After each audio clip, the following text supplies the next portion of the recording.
heart to learning, open up my heart to love.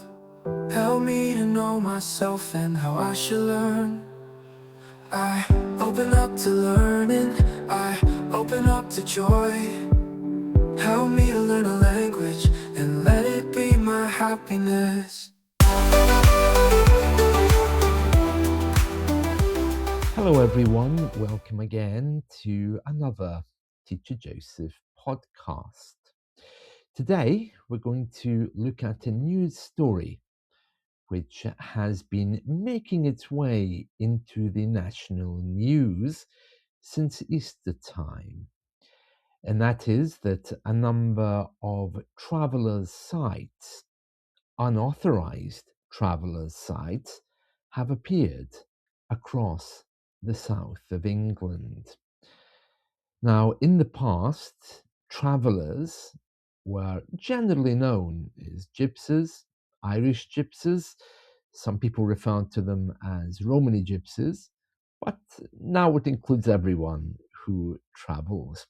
There are a number of caravans appearing in different places, and that's leading to discomfort in some areas, as well as legal disputes. Historically, traveling people, Irish gypsies and gypsies of other kinds, have faced a lot of problems in trying to find places to live. Let's look at the headlines and see what the story says. Right, here we are. Unauthorized traveller sites trigger legal challenges by councils. That's our local government areas. This is from Sky News, and we're going to read.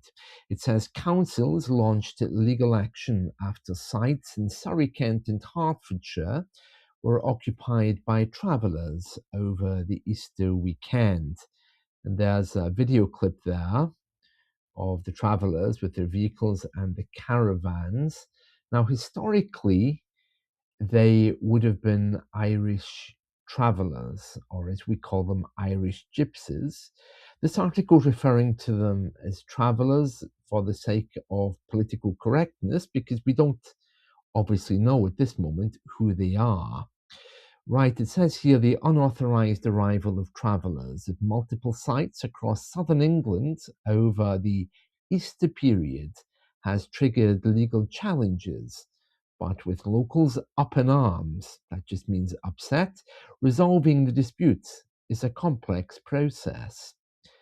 At one of the locations, a 4-acre site at Alfold in Surrey, an interim injunction, that's a court process, a legal process, has been issued following an emergency application to the High Court.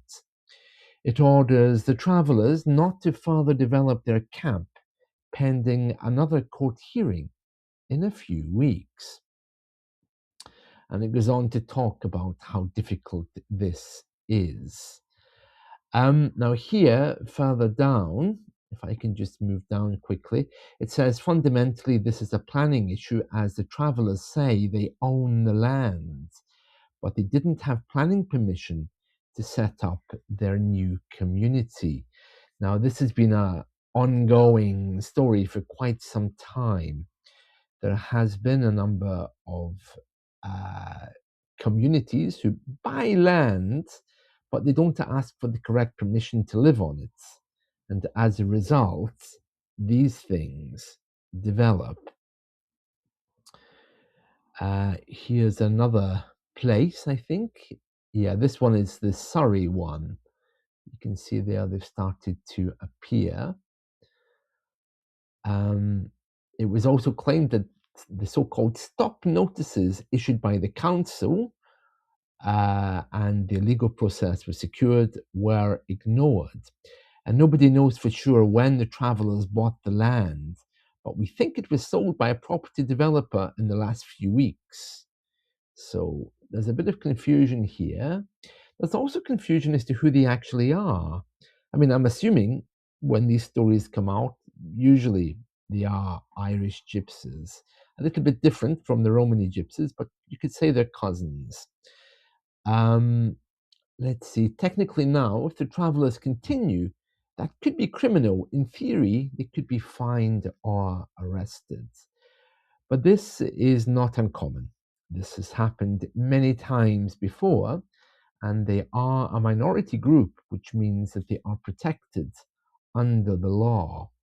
But if they are living on illegal ground, they will, of course, be asked to move. Let's see what else it says. Other sites in Kent and Hertfordshire were also occupied over the Easter weekend. And here it says councils in England have a statutory responsibility to assess the accommodation necessary for gypsies and travellers and identify land for sites to meet their needs, aiming to reduce unauthorized developments.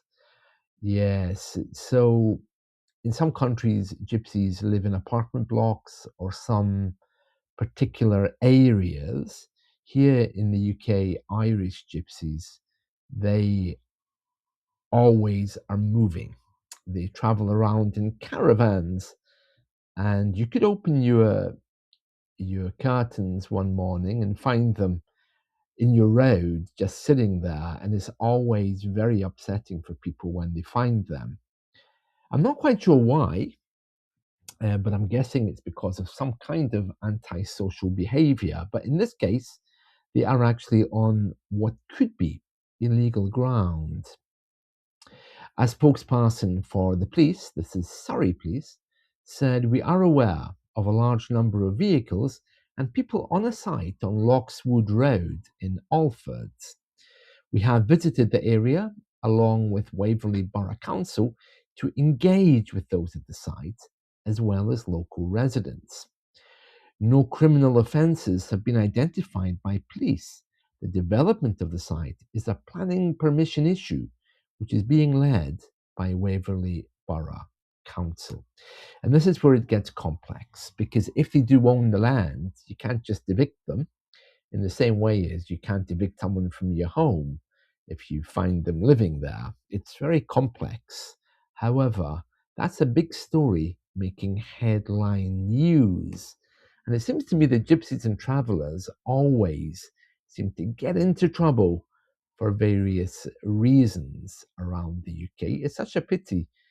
As a minority group, of course, they are protected, but that also makes them vulnerable for those who don't want them there. And that's it from me. So I hope you've enjoyed this story. Do come back next time. And that's it from me. See you. Bye.